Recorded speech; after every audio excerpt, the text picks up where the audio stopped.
Hello friends, I'm going to make this rock tumbling video. I think it'll be a lot of fun. What you see before you are 5 Mozambique agates. I picked these 5 up today at Nature's Treasures in Austin. I tried to find ones that were similar in size and texture. The reason I picked 5 is because when I tumble rocks, I go through 5 stages. I start in a rotary tumbler with the coarse grit. I usually use the silicon carbide 6090 grit. And I tumble the stone until it gets perfectly smooth. That could take months, but that's just the way I like stones. After that, I move on to a vibratory tumbler, and I go through 4 different stages. I go through 220 grit, silicon carbide 600 grit, silicon carbide 1500 grit, silicon carbide, and finally, aluminum oxide polish, which is approximately 14,000 grit. What I thought I would try with these 5 similar rocks is take one of the 5, maybe this one, and go through all 5 stages. Should end up beautiful when it's done. Take the next one, maybe this one, and go through just the final 4 stages. So in other words, skip that initial coarse grind and see what kind of polish it can take. Take the next one, skip the first 2 stages and just go through the last 3 and see what kind of polish it will take. I think you see the pattern here. Take the next one, maybe this one, and just do the final 2 stages, and then finally take the last one and just run it in the aluminum oxide polish. And at the end, compare them, see the difference. Will the rock that only goes through the aluminum oxide polish with its rough surface, will it take much of a shine? Will adding the 1500 grit prior to that help the shine, etc., etc.? So these Mozambique agates can take a great shine. This is a small one that I tumbled, oh gosh, a long time ago. But you can see it's a beautiful stone. Takes a gorgeous shine. So I can guarantee that one of these will end up looking like that. I will update this video as I go along, and hopefully we'll have some interesting results at the end. All right, check it out. This first one is finally finished with the coarse grit. As you can see, it's nice and smooth. It's not flawless, but that's the rock's fault, not mine. So this one is ready to go to the 220 grit. What we're gonna do now is add this one. So these 2 will now start with the 220 grit and then move on through all the rest of the polishing steps. So I will update this again once these are finished, and then we'll go on and add one for the next stage. All right, our little experiment continues. This one has been through the first 2 stages, the coarse grit and then the 220 grit. This one has just been through the 220 grit.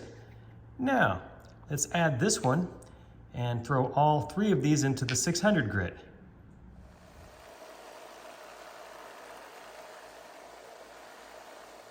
Okay, our little exercise continues here.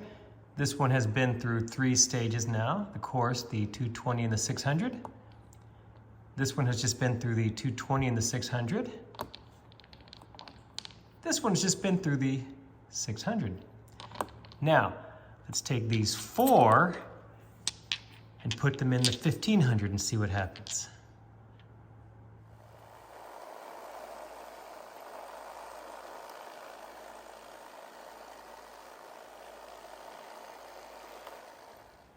Okay guys, we're in the home stretch. So this one has been through 4 stages now, the coarse grit, the 220, the 600, and the 1500. This one's been through 3 stages now, the 220, the 600, and the 1500. This one's just been through the 600 and the 1500. This one's only been through the 1500. Now, let's take all 5 of these and dump them in the final polish batch and see what happens. You ready for this?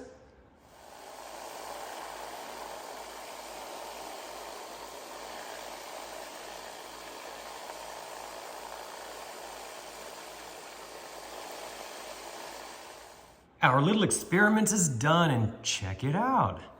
I think we might have learned something here. I can clearly see a difference between the stone that was completely tumbled through all 5 stages versus the one that just went into the final polish. And I don't know about you, but I can see how they just get shinier and shinier and shinier. So remember the experiment. We simply took 5 very similar stones and we put one through all 5 steps, one through just the final 4 steps, the final 3 steps, the final 2 steps, and the last step. And I think it's interesting. So clearly we can see here that, well, obviously the coarse grind gives you a nice, pretty, flat, smooth, beautiful stone. And when you skip that and go through all the other stages, starting with the 220 grit, you still get a nice looking stone. It's just not as smooth. It's not, well, I don't want to say flawless because there are a couple of fractures in here, but nearly flawless.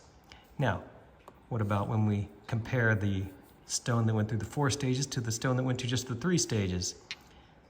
I see a difference in the shine. I can see that the surface here is smoother, shinier versus this one on the right. So remember, this one started at the 600 grit and went through the last 3. Now if we compare this one to the stone that went just through the last 2 stages, this one started at 600, then went to the 1500, then the aluminum oxide. This one just started at the 1500. Yeah, I can clearly see a difference there. Interesting.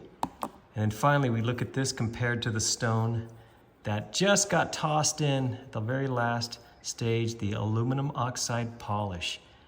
Yeah, there's a very slight shine on it, but not much at all. That surface was just too rough to get shiny. So isn't that interesting? Now, what if we compare this one to this one? So there you go. There's a really good comparison between all 5 stages versus just the last stage. Pretty remarkable. Wow. Anyway, I hope you liked this little video experiment. I think it was kind of fun. I'll probably take these 4 now and get them going through all the right stages so they all look like this one, but that's just because that's how I like my rocks. Thank you so much for watching this video. I appreciate it. Please be sure and check my other videos for more like this.